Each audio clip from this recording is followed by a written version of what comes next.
కానీ మీరు ఇప్పుడు ప్రేమ కథా చిత్రంతోనే యాజ్ ఎ ఆర్టిస్ట్గా మీరేంటో ప్రూవ్ చేసుకోగలిగారు కదా. ఇప్పుడు ఒక ఆర్టిస్ట్ ఎప్పుడు సక్సెస్ఫుల్ హీరో అవుతాడు, మీ మీద ₹10 పెడితే వాడికి ₹100 ఇస్తే ప్రొడ్యూసర్కి అయినా లేకపోతే లాభాలైనా వచ్చినప్పుడే సక్సెస్ఫుల్ హీరో అని ఒక పేరు ఉంటుంది. ఇప్పుడు ప్రేమ కథా చిత్రం 2 కోట్లు పెట్టి తీశారండి, బాక్స్ ఆఫీస్ దగ్గర 20 కోట్లు కలెక్ట్ చేసింది. హారర్ కామెడీ మళ్ళీ. సో సుధీర్ బాబు టాలెంట్ ఏంటి, సుధీర్ బాబు ఏం చేయగలడు అనేది ప్రూవ్ చేసుకోగలిగారు కదా, అయిపోయింది ఇంకా. అంటే నేను అదే చెప్తున్నాను సార్, అంటే that's one way, wrong way of seeing.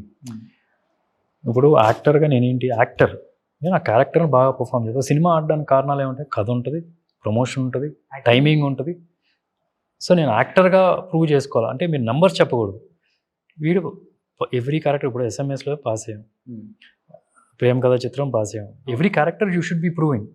So ఈ శమంతక్ మణి, సమ్మోహనం, భలే మంచి రోజు, Krishnam Kalipindi Iddarini, Sridevi soda centre, Harom Hara, Maa Nanna super hero. So every film there is something. As an actor I'm growing. అందుకని ఈరోజు నా పాత సినిమా థియేట్రికల్గా అంత బాగా చేయకపోయినా, even though it's a break even for everybody, Maa Nanna super hero అనేది, still this is bigger budget than that. ఎందుకు వచ్చారు, బాలీవుడ్ నుంచి ఎందుకు వచ్చారు? నా సినిమాలో కొన్ని చూసారు వాళ్ళు. Not Bagi, she came to do a film with me saying fan of me. She wants to do with 2 actors in the film industry. నేను నాని ఇద్దరితో చేద్దామని ఆవిడ వచ్చారు. ఓకే, ఆవిడ చెప్పిన కథ నాకు నచ్చకపోతే, నా దగ్గర ఉన్న కథ నాకు కావాలి అని అడిగినప్పుడు నా దగ్గర కథ ఇచ్చాను. So that's how it is. So యాక్టర్గా నాకు వచ్చింది, ఓకే, మార్కెట్గా కాదు. And that is a wrong way of seeing. ఇప్పుడు ఓకే, హీరో మీద ఈ లాస్ట్ సినిమా 20 కోట్లు చేసింది, ఇప్పుడు ఈ సినిమా 20 కోట్లలో చేస్తే వీటితో వర్కౌట్ అవుద్ది. తప్పది. ఇట్ ఈస్ నాట్ అబౌట్ ఈ సినిమా వర్కౌట్ అవ్వాలండి, పెద్ద పెద్ద స్టార్స్ అది కూడా తప్పు. అంటే I'm saying it's not about the face value of the hero. Hero face value బట్టి కాదు, కథ బట్టి ఉంటుంది.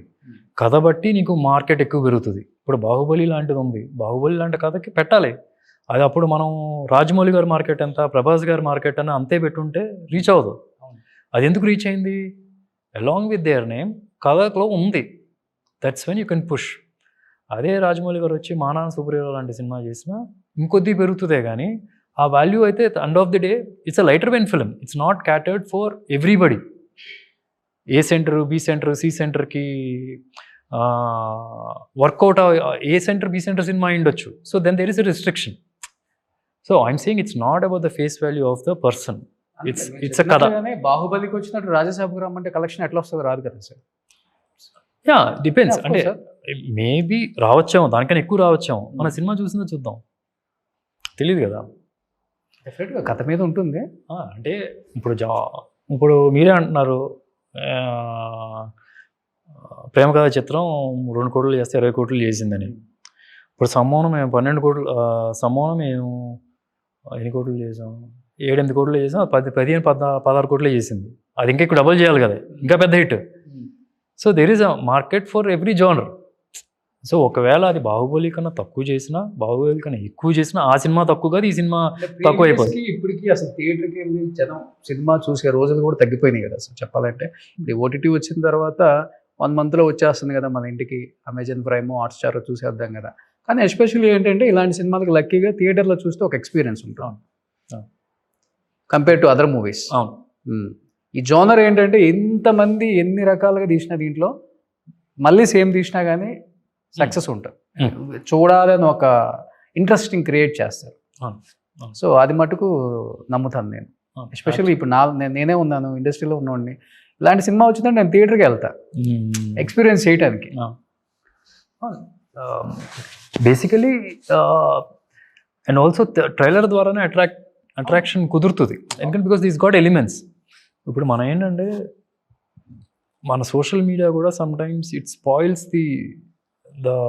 The result of the film అనిపిస్తుంది. ఏంటంటే ఇప్పుడు సోషల్ మీడియాలో ఇన్స్టాగ్రామ్లో చూసేటప్పుడు టంగ్ టంగ్ అని తిప్పి 3 సెకండ్లో మీకు ఫస్ట్ ఒక వేస్తారు షార్ట్, దాని తర్వాత 15 సెకండ్లు చూస్తారు.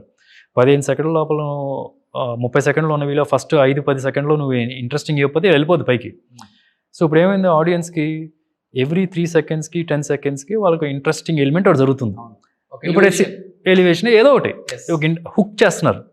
ఇప్పుడు సినిమాల్లోకి వచ్చేటప్పటికి అదే ప్రెషర్ వీళ్ళ మీద కూడా ఉంటుంది కదా. ఇప్పుడు అదే ఎక్స్పెక్ట్ చేస్తారు కదా వచ్చిన వెంటనే. ఇప్పుడు మనం ఇదివరకు రోజుల్లో ఉన్న పేషెన్స్ లెవెల్ తగ్గిపోతూ వస్తుంది ఆడియన్స్కి, because he is expose to some thrills twist every few seconds. So అప్పుడు ఆ ప్రెషర్ పడుతూ ఉంటుంది. సో దానివల్ల కొన్ని సినిమాలు కూల్గా ఉన్నారా November 7 కాల్ వేసుకుని హ్యాపీగా తడిగొట్టేసుకుని ఇంట్లో పడుకోవచ్చా? కొంచెం అలానే కనిపిస్తున్నారు ఈసారి ఎందుకో. అట్లా ఏం లేదు సార్. అంటే every film decides lot of factors. కథ వైజ్ నా చేతుల్లో ఉంది, 100% చేశాను. నాకు నమ్మకం అయితే ఉంది. కథ వైజ్ ప్యాక్డ్ ఉంటుంది, కొత్తది. నేను ఎడిట్ చూశాను, అట్లీస్ట్ ఒక 1 వీక్ క్రితం ఎడిట్ అయితే చూశాను. So I know it is there. VFX రావాలి, సౌండ్ ఎఫెక్ట్స్ రావాలి, that's when you can judge it the perfect way. But అవన్నీ చిన్న చిన్న థింగ్సే కాబట్టి I still feel this will be a very big hit అని నా ఫీలింగ్ అయితే ఉంది. సో గూగుల్ చూసుకుంటేనేమో మన ఏజ్ మన ఫ్యామిలీ అంతా చూపించేస్తుంది. ఇక్కడ చూసుకుంటేనేమో ఇప్పటికి ఎప్పుడో ఫస్ట్లో శివ సేమ్ యాజ్ ఇట్ ఈస్గా అలానే మెయింటైన్ చేస్తున్నారు.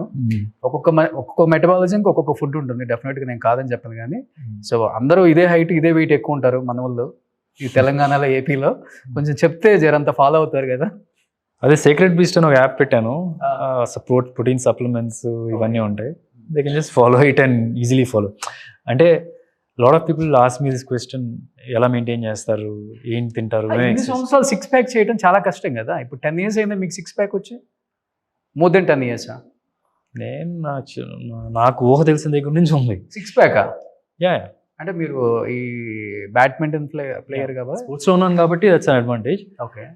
అంటే సినిమా కోసం నేను ఎప్పుడు ఏదో కొద్దిగా పుష్ చేసి ఉండొచ్చు ఫ్యూ మంత్స్ అయినా కానీ, బట్ సినిమా కోసం నేను సెపరేట్గా చేయడం కన్నా కూడా నాకు లైఫ్ స్టైల్లో ఉంది ఇది. నేను సినిమా యాక్టర్ అవ్వకపోయినా సరే ఇదే మెయింటైన్ చేసేవాడిని. దానికి బేసిక్గా ఏంటంటే I would create my mother. మా అమ్మగారు నాకు ఎప్పుడు she gave an importance of eating right food, exercise అనేది ఇంపార్టెన్స్ ఇచ్చారు. సో నా లైఫ్ స్టైల్ అవడం కాబట్టి 15 years 20 years ఇంకో 10 years అయినా ఉంటుందని చెప్పి ఎన్ని సంవత్సరాలు అయినా అది ఇదైతే మెయింటైన్ అవుతుందని చెప్పి నేను అనుకుంటున్నాను. బాడీ మెయింటైన్ అవుతుందిలే. What about 6 pack? అది చాలా కష్టం కదా మెయింటైన్ చేయటం. రైస్ తినకూడదు. ఎందుకు తినకూడదు? తినొచ్చా? ఓకే. రైస్ తింటాను, అన్నీ తింటాను. నేను రైస్ తింటాను, వెజిటేబుల్స్ తింటాను, డైరెక్ట్ షుగర్స్ తిన్నా అంతే. ఓకే. డైరెక్ట్గా షుగర్ తిన్నా అంతే. సో బేసికలీ ఏంటంటే మన బండి కదలాలంటే దానికి కొద్ది ఫ్యూయల్ కావాలి. దానికి మించిన ఫ్యూల్ వేస్తే ప్రాబ్లం అవుతుంది. ఓకే. కడుపు నిండా తింటే చాలు, కడుపు నిండి మించి ఇక్కడ దా తింటేనే problem. Okay. So you have to know ఏది తింటే కరెక్ట్, ఏది తినకపోతే ఏది తింటే తప్పు అనే ఐడియా నాలెడ్జ్ ఉంటే it's the easiest thing you can do. Morning idli dosa ఏవి తింటారా? ఇడ్లీ తింటాను, దోశ తిన్నాను. ఒకవేళ పెసరెట్టు తిన్నాను అంటే కనుక there is a different thing. Okay. So afternoon rice as usual chicken అంటే ఎవ్రీ మీల్ రైస్ కానీ చపాతీ కానీ బ్రౌన్ రైస్ కానీ అది కంపల్సరీ. ఇంత వెజిటేబుల్స్, ఇంత చికెను, ఇంత కార్బ్స్, క్వాంటిటీస్. ఓకే. ఆ డిఫరెన్స్ ఉండాలి. ఈవినింగ్ ఎవ్రీ మీల్ అండి నేను 6 సార్లు తింటాను.